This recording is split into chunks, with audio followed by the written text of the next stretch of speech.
Hello everyone, this is my video for Module 4 for our 301 class. This video is asking us to answer a couple of questions, the first one being the highlight of the course. For me, I really enjoyed the classroom design portion that we did in the very beginning. I thought that was really super fun. Because I'm already in a classroom, I really enjoyed kind of getting to play with different ways that I could actually arrange the classroom that I'm in. I think that walking into a classroom that another teacher had already set up, I felt a little bit intimidated about like moving everything around. But through that process, I found that there were lots and lots of different ways that I could arrange the desk and arrange like where my library was and where my tables were. And I think it works a lot better now. So for me, that was the most exciting. I also have really enjoyed learning how to become a more effective lesson planner. I think that lesson planning can be really overwhelming. I like to plan everything kind of really meticulously, but then you end up with like a 15-page lesson plan, and that can be really not useful in the classroom. So I think just learning how to become more effective and having those lesson plans be more streamlined and more to the point while still being thorough has been really helpful for me.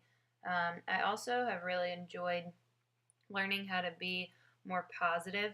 I never intended to teach elementary school, and not that you don't need to be positive with high schoolers, but I think that that positive reinforcement is very different in a high school setting than it may be in an elementary school setting, and just really like honing in on the ability to constantly praise our kids, and having really great classmates and really great instruction as far as how to positively reinforce without, just sugarcoating everything has been really nice.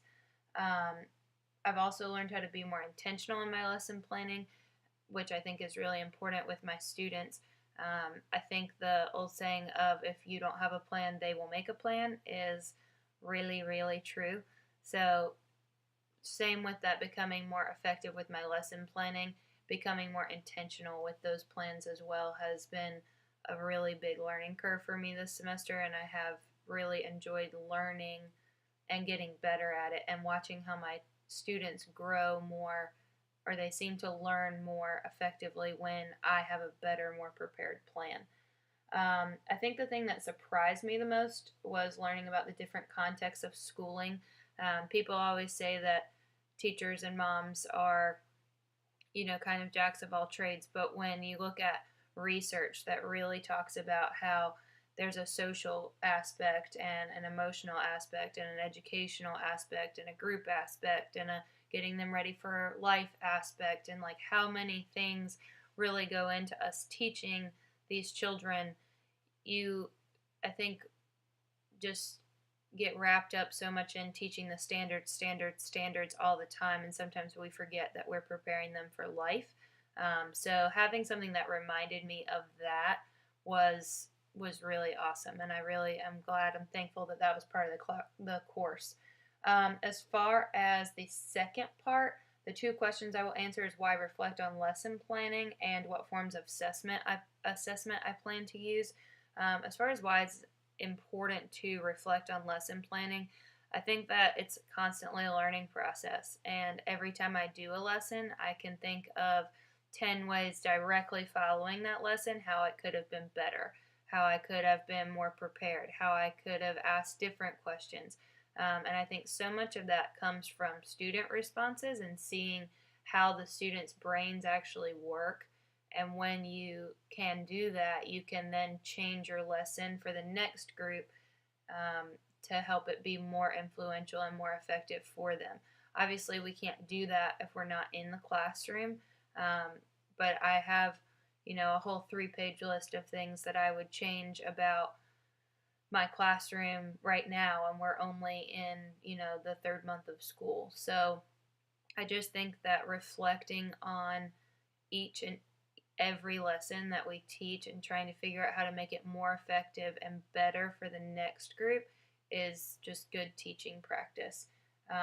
So that's a reason in and of itself to reflect. I think that the next group would benefit from us learning from our mistakes and even being, you know, not necessarily if it was a mistake, but even if it's just something that you could improve upon.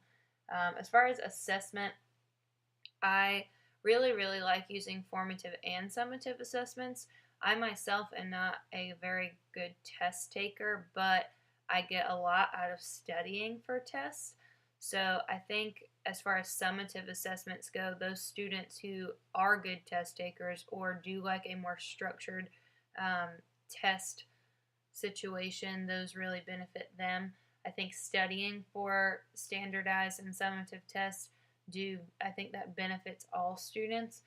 Um, and they're going to have to take standardized tests at the end. So, as crappy as the standardized tests can be, I think that we have to prepare them for those. And just having formative assessments is not preparing our students for the things that they're going to have to do at the end, especially for our third, fourth, and fifth graders.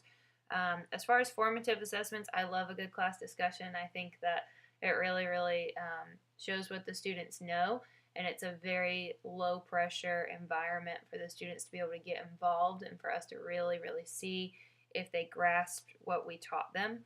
I also really am a big fan of exit tickets.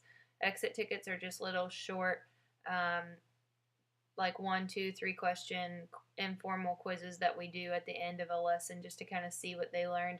I actually have my kids do them on like a quarter sheet of notebook paper that just makes it even more informal. Like it's nothing I'm printing, it's nothing I'm typing up. I put a couple of questions on the board, they answer, and it gives me a very, very quick way to know whether or not they absorbed what I taught that day.